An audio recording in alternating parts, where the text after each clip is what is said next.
Inshallah, today's brief khatira lecture is going to be about a topic that has generated some discussion, especially in these particular days.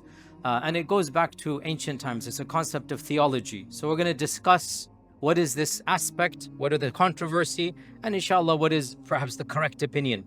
And the topic is about the Mahdi. Many of us have heard this notion of the Mahdi, and it is mentioned in a number of books of Hadith, and it is one of the key differences between our theology, Ahl Sunnah or Sunnism, and the non-Sunni group, the majority non-Sunni group. There's two main groups of Islam. So this notion of the Mahdi, it is one of the fundamental points of difference between us and between them. So firstly, what is the Mahdi? Secondly, what is the evidence of his existence and characteristics? And thirdly, what are some of the historical controversies that have taken place? The term Mahdi is a title, it's not a name. And it means the rightly guided. From Huda, the Mahdi, that he is guided. And so he will be guided and he will guide other people. So the Mahdi is somebody who is correctly guided. He has hidayah. He himself is upon the straight path. Now, the term Mahdi is not found in the Qur'an, meaning as a person going to come, nor is it found in the most authentic books of hadith, which is Sahih Bukhari and Sahih Muslim. But we do find references to this concept in some of the other books, such as the Sunan of Abu Dawood, such as the Mustadrak al-Hakim, such as the Sunan of Ibn Majah, such as the Musnad of Imam Ahmad. We find a number of traditions about a person. In some of them, his name is mentioned, Muhammad ibn Abdullah. The Prophet ﷺ said, hadith is in Abu Dawood, a man shall come towards the end of times. His name will be my name, and the name of his father will be the name of my father, meaning Muhammad ibn Abdullah. And in other traditions, his description is given. A man shall come with an aquiline nose and a broad forehead. And in other traditions, the time frame will be mentioned. Towards the end of times, a man shall come. In yet other traditions, the conditions of the time are mentioned. The Prophet ﷺ said, there will be a time that is full of injustice and evil, and Allah will send a person who will bring about justice and harmony, justice and equilibrium. So we learn from this that in the hadith literature, there is this notion of somebody coming towards the end of times. His name is going to be Muhammad ibn Abdullah, and his title, his description will be the Mahdi. Not that his name is Mahdi, it's his description, it's an adjective, how you describe him. And he shall come towards the end of times. Now, I said there's no explicit reference in Bukhari and Muslim to the Mahdi, but there is implicit reference. There is implied reference in Bukhari and Muslim. For example, in the Sahih Muslim, our Prophet ﷺ said that when Isa ibn Maryam will come down, your Imam shall be from amongst you. وَإِمَامُكُم مِّنْكُمْ. The term Imam is used. Scholars have understood this is a reference to the Mahdi, even though it's not explicit. In another hadith, also Sahih Muslim, the Prophet ﷺ said, when Isa ibn Maryam comes down, he shall come down in the white minaret in Damascus. They say this is the Umayyad mosque, which was built after the hadith was mentioned. They say this is the Umayyad mosque. He's going to come down in the white minaret, and Salat al-Fajr adhan will have been given. The person will be leading or about to lead, and Isa ibn Maryam will come down. The person leading will say to Isa, you come. And Isa will say, no, this is for you, not for me. Now, there's no name given of the Mahdi, but our scholars say this is a reference to the Mahdi. Our scholars say this is a reference to the Mahdi.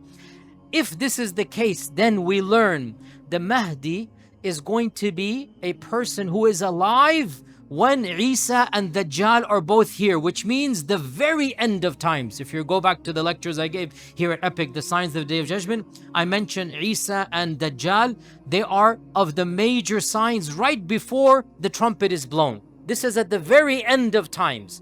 The fact that Isa comes down and the Mahdi is leading Salah means that the Mahdi will witness this end of times.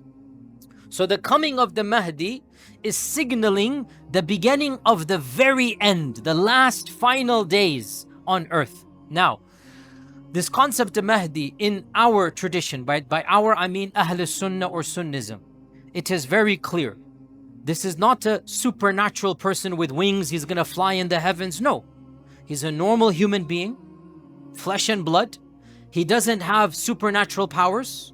He doesn't have ilm al-ghayb. Nobody has ilm al-ghayb according to us other than Allah subhanahu wa ta'ala, right? He does not say kun fayakun, only Allah is like this. Rather, he is a righteous human being and a person whom the ummah agrees upon that he should lead them during the time of fitnah. There's going to be a time of civil war, a time of chaos, and the ummah shall agree, this is the person who shall lead us. That is the characteristic of the Mahdi. And he shall be fighting the Dajjal until Isa comes. He won't be successful against Dajjal, but he shall fortify the believers, waiting for Isa to come. Behind him, the believers will be fighting the Dajjal, and when Isa comes down, Isa will take over and Isa will kill the Dajjal. So the Mahdi, according to our tradition, is a normal human being, of flesh and blood. He has no supernatural powers. He shall be born at the end of times and live a normal life and die, and that will be his demise. Now, the other group, the non-Sunni group, the major group that is, the second largest group of the Ummah, that group has a very different belief about the Mahdi.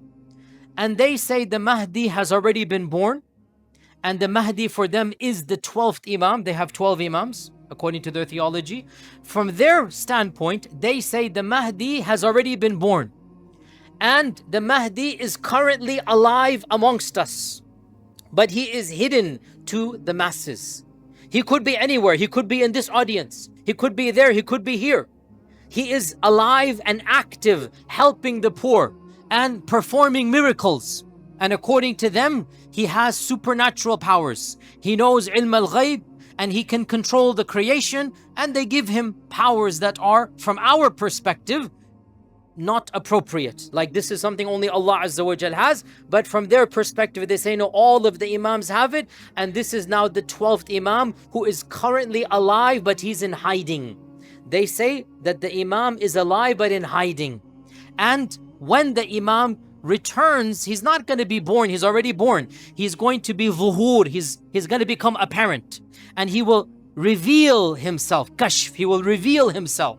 Not that he's going to be born and live no, according to us, the Mahdi is going to be born normal birth, live a normal life. In fact, in one hadith, in the Musnad of Imam Ahmad, there's a reference that the Mahdi might not even be pious in his youth, and he will become pious when he becomes older. The phrase is, يُصْلِحُهُ اللَّهُ فِي لَيْلَةٍ. In one night, Allah will rectify him, which means he was not rectified, which means he might have not been the best person. Then one night or something's going to happen and he will become a very pious person. Then people will begin to respect him, and then people shall eventually say, we want you to be in charge. And then the times and the end of times will happen. According to the other group, the Mahdi is currently alive and hidden amongst us. And the Mahdi, when he comes back, the main purpose for that group is not to fight against Dajjal or no, it's something that is actually awkward to say, and that is, according to them, the Mahdi will bring back the rights of the Ahl al-Bayt and will exact revenge upon those that oppose the Ahl al-Bayt. And if you understand this, then fine. If not, then don't worry about it. This is one of the awkward topics. We don't want to flare sectarianism, but we have to teach facts. So we try to unify as much as possible, but this is a fact that does divide, and we try to explain without provoking hatred. We're trying to be factual without incendiary topics, but fact of the matter is, some people from that group believe that the Mahdi is going to massacre not the followers of Dajjal, but Muslims who didn't agree with their theology. And that's obviously problematic because that raises sectarianism. We strongly disagree with this. So this is Sunnism, this is non-Sunnism. I didn't mention the term on purpose. Now, has there been any controversy within our Sunni Islam? Yes, definitely. There has always been dissenting voices even within our tradition. Even, for example, some of the Tabi'un, the students of the Sahaba, they believed that Isa ibn Maryam is going to be the Mahdi, not that there's going to be a person separate from him. They say when the Prophet is talking about the Mahdi, this is a prediction of Isa, that he is the person who will be rightly guided. There has been that sentiment. Also, in our own tradition, the founder of the Abbasid Empire, what is his name? Who can tell me? The founder of the Abbasids. The founder, don't Google now, Yashua. Quit Googling. No, that's the main fighter, Abu Ja'far al-Mansur. Abu Ja'far al-Mansur is the founder of the Abbasids. He actually, his name was Abdullah. He named his son Muhammad ibn Abdullah. And he gave him the laqab al-Mahdi. So one of the Abbasid Khulafa is al-Mahdi billah, whose name is Muhammad ibn Abdullah. And his father set up the scenario hoping his son would be the Mahdi. Interesting, right? He hoped that his son will be the Mahdi. And this is the first time out of many, many, many times that people tried to script a Hollywood script to try to bring the catalyst that the Mahdi comes. No, you cannot script Allah's qadr. You cannot script the actual plan that's going to happen. Allah will bring it to happen. You cannot act the act. When the Mahdi comes, he will be the Mahdi. You cannot write an entire dialogue and pretend you are the Mahdi. Throughout history, more than 40 people, throughout all of history, we know of at least 40, there are more, I'm sure, that have claimed to be the Mahdi. More than 40, beginning with Al-Mahdi billah, Muhammad ibn Abdullah ibn Abu Ja'far al-Mansur. This is the first, and he's within our tradition, Sunnism, right? And there were many others, Al-Harith ibn Surayj, throughout history, even recently. Any Sudanese in the audience? Where are our Sudanese friends? Where are? Okay, you know the Mahdi movement of Sudan, right? The Mahdi movement, they're still around to this day, are they not? Yes, there's still a group in Sudan. 150 years ago, somebody claimed to be the Mahdi in Sudan, and he fought the British. And for a while he was successful, then the British completely, decimated his followers, but the group remains, and he claimed he was the Mahdi. And there is a movement, to this day they have a leader, they consider him to be the Mahdi. In India as well, I don't want to be too explicit, but there is a group, some of you know it, that they are a slightly different group than ours, even though they call themselves Sunni, but they are a slightly different group, and they have a Mahdi. They're in the tens of thousands. I have met one or two of them myself. They're in the tens of thousands, and they have this. And in Iran, there came a fad 200 years ago. Multiple people claimed to be the Mahdi, and one of them founded the Baha'i movement. The Baha'i firqa. Its founder was a Muslim who claimed to be the Mahdi, and then he founded and broke away. And another group called the Babis, if you know them, it's also from within that time frame. He also said he's the Mahdi, and then what happened.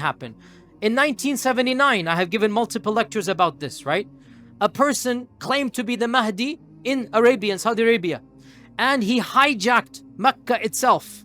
Some of you who are above the age of 45, 50, you remember this. And I have given multiple lectures because I have interviewed dozens of people. I was too young to remember the incident, but by the time I went to study in the University of Medina, many of my teachers were undergraduates when this movement was active. So I interviewed myself multiple people who were aware of this movement, some of whom followed it for a while and then left the movement.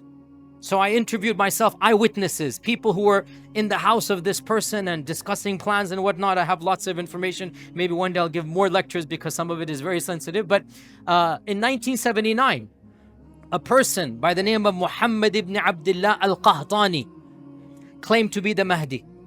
Now, in one hadith in Sunan Abi Dawud, it mentions that the Mahdi shall be given bay'ah in front of the Kaaba, between the rukun and the maqam.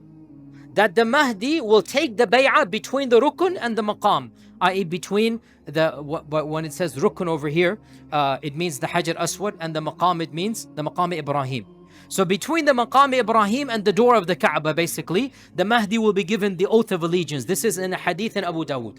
Okay? In a hadith in Sahih Bukhari, it mentions that, not by name, because remember, Bukhari and Muslim don't mention the Mahdi by name, but it mentions one of the signs at the end of times is that a righteous man shall flee to Mecca, and the armies will be sent against him to kill him. And Allah Azza wa Jal will cause the earth to open up and destroy all the armies, and the man shall be protected. Now, our scholars say this is the Mahdi. The hadith does not say Mahdi, but who else can it be?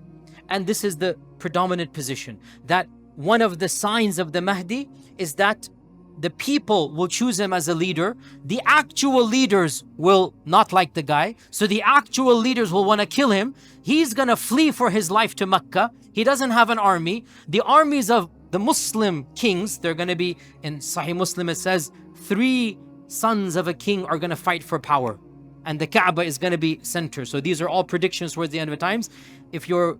If you don't know, 4 years ago when I moved here, I gave a whole long series about the signs of the Day of Judgment. You can listen right here in Epic. You can listen to that. And I went over all of these signs. So in Sahih Bukhari, it mentions that the earth shall open up and Allah will destroy the armies that are sent against the righteous man. The righteous man, who can he be other than the Mahdi? So in 1979, somebody compiled all of these ahadith and wrote a Hollywood drama. Astaghfirullah, this person mentally deranged. He said, let me hold the Kaaba hostage and let me do all of these ahadith, and Allah Azza wa Jal will send his hidden army and the earth will swallow up the army of this government and I will be safe.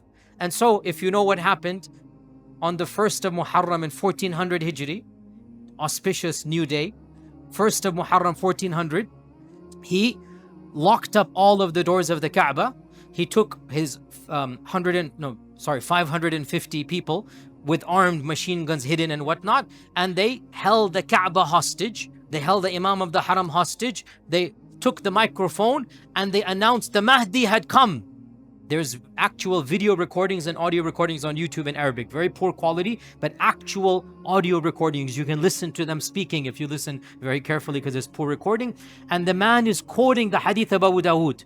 The Prophet ﷺ said that the Mahdi will come and he will be given bay'ah between the rukn and the maqam. And here he is, and all of you come and give him bay'ah. You do not take a hadith and make a Hollywood drama out of it. It happens, it happens. You do not expedite it. But they thought this is their job. Of course, hundreds of people were killed. Innocent Hujjaj were killed. For the first time in 1,000 years, Tawaf stopped around the Kaaba. For 2 weeks, the Kaaba people did not visit it because of their hostage holding. And the army had to attack and things happened back and forth. Inside the Kaaba, inside the Haram, machine guns fighting one another, people died, bloodshed, electrocution, chemical warfare. I've gone into detail in other lectures. This happened in 1979. Literally, when I was a child, I wasn't aware of it. I'm not saying it's not like generations ago. It happened in our own lifetimes. And of course, the supposed Mahdi was killed in this battle, and all of his followers were executed, that were captured alive. And clearly he wasn't the Mahdi. There was no earth swallowing up an army, whatnot. You don't play games with the Sharia. You don't put yourself, I am the Mahdi. No, it doesn't work that way. In fact, one of our scholars said, anybody who claims to be the Mahdi disqualifies himself from being the Mahdi. I repeat, anybody who claims he is the Mahdi disqualifies himself, because the Mahdi shall not claim it until the people give it to him when all of these miracles happen. So, to be very clear, there are many people now, especially on the internet, claiming to be the Mahdi. Any person who needs to send out tweets and YouTube videos, many of which are fake and AI and whatnot, any person who needs to talk about bizarre dreams telling you he's the Mahdi automatically disqualifies himself from being the Mahdi. I repeat, no person who claims to be the Mahdi is the Mahdi. The Mahdi shall not claim to be the Mahdi. The Mahdi will be a righteous person. He will run away from power, run away from fame. The people will love him. The people will respect him. The governments will want to kill him. He's going to run for his life to the Kaaba. Then when you see that miracle happen, then you know this is the Mahdi. Until that happens, no, we do not directly get involved. One final footnote here. Is it something that is completely unanimously agreed upon within our Sunni Islam? Response is no. The vast majority of ulama say yes, there is a concept called the Mahdi. But throughout history, there have always been some ulama, minority, but they have been there. Ibn Khaldun, for example, said all of the ahadith of the Mahdi, they are weak. And another scholar of the 70s, a great scholar, the chief judge of the state of Qatar, Abdullah al-Mahmoud, Sheikh Abdullah al-Mahmoud. He is actually one of the contemporaries of Sheikh bin Baz. He's a student of Muhammad ibn Ibrahim. He's coming from definitely the mainstream, hardcore Sunni tradition. He's not an outsider. He was a very core, defender of the idea there is no Mahdi in Sunni Islam. He said, and he's coming from Sunnism, that the concept of Mahdi is imported from the non-Sunni group into Sunnism, right? Interesting anecdote. He said this during the time of this incident in Mecca, and he was very public about this. These people are all wrong because there is no concept. And he said it in a public conference. In that conference were great scholars. Sheikh Al-Albani, if you know his name, Sheikh Yusuf Al-Qardawi, Sheikh Muhammad Al-Ghazali, if you know his name. All of these people were in that conference. Now Sheikh Abdullah Al-Mahmoud was senior to them in age. And he made a blunt statement. La Mahdiyyata fil Islam. This is something that has come from the non-Sunni group and infiltrated our Sunni books. All of the ahadith of the Mahdi, according to him, are weak and fabricated. Sheikh Al-Albani said, I want to have a debate with you. As a young man at the time, or middle-aged man. And in the room was Sheikh Yusuf Al-Qardawi and Sheikh Muhammad Al-Ghazali and others. Can you imagine this, And according to the people that were there, I'm just listening to them. According to the people that were there, Sheikh Abdullah was not convinced and he remained firm on his position. There is no such thing as the Mahdi. Now, interestingly enough, Sheikh Qardawi eventually adopted this position as well. And Sheikh Qardawi also said, I don't accept these ahadith as being authentic, and this is something that is not something that we should believe in. Khair, that's their opinion. I respect their opinion. I'm telling you factually, the vast majority of our scholars, Ibn Hajar, Ash-Shawkani, in fact, great scholars of hadith, As-Sakhawi and others, they said these hadith are authentic. So the default position is that there is this notion of Mahdi. However, in our tradition, the Mahdi does not form a major basis of our theology. It's in the footnotes, it's there. As for the non-Sunni group, the belief in the Mahdi is of course central. It is the pillar of their theology, and for us it is something incidental, so much so, even if somebody denies it and says the hadith are not authentic, he's still within Sunnism. We've had people that have said this, that this concept is not authentic for our traditions, he's still within Sunnism. In any case, I wanted to conclude on the key point here, because there's a lot of confusion and people are saying this. Listen to me carefully. What did I tell you? If somebody claims he's the Mahdi, he cannot be the Mahdi. So understand this point here. I actually believe there is somebody going to come called the Mahdi, right?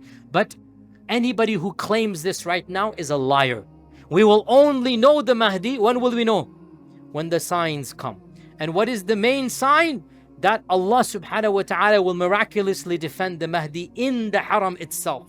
And the Kaaba shall protect this person, and armies sent to kill him, that army will be vanquished without any bloodshed from our side, because we are not allowed to shed blood in Mecca. But Allah Azza wa Jal will cause an earthquake, and that's Allah's qadr upon those people. When that happens, that is the sign of the Mahdi. Until then, final point, I keep on saying final point, one of our scholars mentioned, why does Sheikh Qardawi not like the concept of the Mahdi, by the way?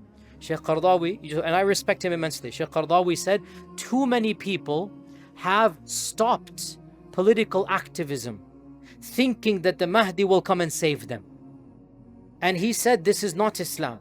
Even if there is the Mahdi or not, you don't just sit back and say, we're going to do nothing. You must try your best to bring about a better world. You must try to bring about better society. And when the Mahdi comes, good. But until the Mahdi comes, we all have work to do. And we cannot use the concept of the Mahdi to become immobilized, to become lazy.